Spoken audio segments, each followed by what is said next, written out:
जय हिंद। इस ग्लोब की हेल्प से आज हम क्या स्टडी करेंगे, heat zones of the earth. बहुत छोटा सा टॉपिक है बट आपके लिए बहुत इंटरेस्टिंग है। शुरू करते हैं। सबसे पहले आप इसको पूरे के पूरे ग्लोब को देखें और यहाँ पे इंपॉर्टेंट लैटिट्यूड्स को देखें, बिकॉज अगर हीट जोन्स को पढ़ना है अर्थ की तो इन कुछ लैटिट्यूड्स को समझना बहुत ज़्यादा ज़रूरी है। तो शुरू करते हैं बेटा इस टॉपिक के साथ। सबसे पहले देखिए, the most important latitude is equator. आप ये देख सकते हो 0 डिग्री, ये इक्वेटर है। इक्वेटर के नॉर्थ में जो पार्ट आते हैं उनको नॉर्दर्न हेमिस्फीयर कहते हैं, और इक्वेटर के जो साउथ में पार्ट आते हैं उनको सदर्न हेमिस्फीयर कहते हैं। Means northern hemisphere, this is the southern hemisphere. Equator की जो डिग्री है दैट इज 0, और इक्वेटर के साथ में जो पैरेलल्स, जो लैटिट्यूड्स जाते हैं उनको कहते हैं पैरेलल्स ऑफ लैटिट्यूड। इक्वेटर के साथ साथ में जो पैरेलल्स चलेंगे उनको बोला जाएगा पैरेलल्स ऑफ द लैटिट्यूड। और एक लैटिट्यूड से दूसरे लैटिट्यूड के बीच में, अगर हम वैसे तो डिस्टेंस फर्क करता है, क्योंकि अगर आप अर्थ की शेप देखें तो आपको लगेगा कि नहीं वो ओवल है, ऑब्वियस है, इक्वेटर और पोल के बीच में शेप में फर्क है, बट इन जनरल उसको जो है एक राउंड फिगर में कैटेगराइज किया गया, दैट इज 111 किलोमीटर। तो एक लैटिट्यूड से दूसरे लैटिट्यूड के बीच में जो डिफरेंस आता है वो 111 किलोमीटर का आता है। हीट जोन्स को पढ़ने के लिए हमें कुछ इंपॉर्टेंट लैटिट्यूड्स को पढ़ना बहुत जरूरी है। तो इक्वेटर को हमने यहाँ पे देखा, इसी के साथ में हम सेकेंड इंपॉर्टेंट लैटिट्यूड को देखेंगे, that is a tropic of Cancer. Tropic of Cancer को अगर हम देखते हैं तो इक्वेटर के नॉर्थ में है और 23 डिग्री एंड 30 मिनट्स नॉर्थ। इसको 23.5 डिग्री नॉर्थ भी लिखा जाता है, ठीक है।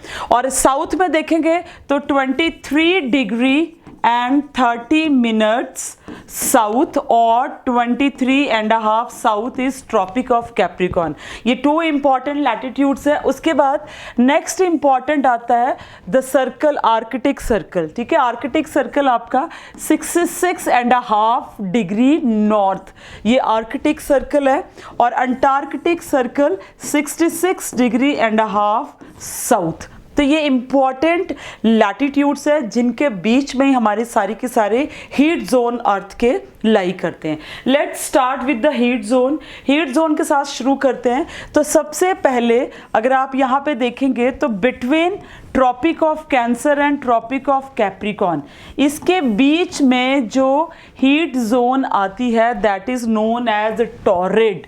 इसको क्या बोलते हैं? Torrid.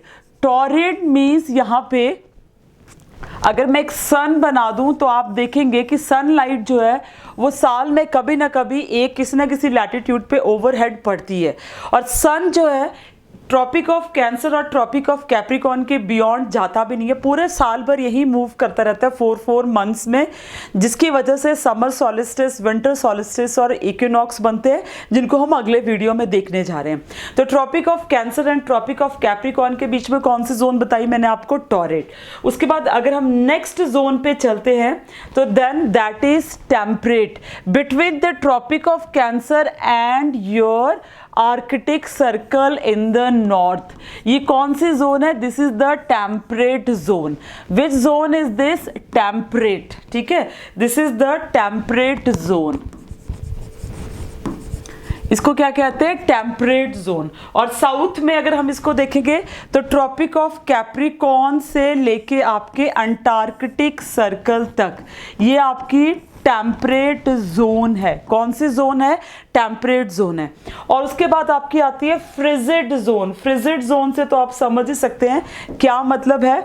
Frigid zone is a zone जहाँ पे बहुत ज़्यादा ठंड होती है और वहाँ का टेम्परेचर जो है नियर अबाउट साल भर डाउन ही रहता है, बिकॉज सन यहाँ ओवरहेड तो क्या बियॉन्ड होराइजन शाइन ही नहीं करता है। This is in the south pole beyond, and this is in the north pole beyond the Arctic circle, and south pole beyond the Antarctic circle. ये आपकी कौन सी जोन है? This is the frigid zone. Simply हमने इनको understand किया 3 zone को latitude की हेल्प से। शॉर्ट वीडियो था, आपको अंडरस्टैंड करने के लिए कोई डाउट रहेगा तो आपने बिल्कुल कमेंट बॉक्स में लिख के देना है। अगले वीडियो में हमने equinox and summer solstice and winter solstice के बारे में अंडरस्टैंड करेंगे। तब तक जय हिंद।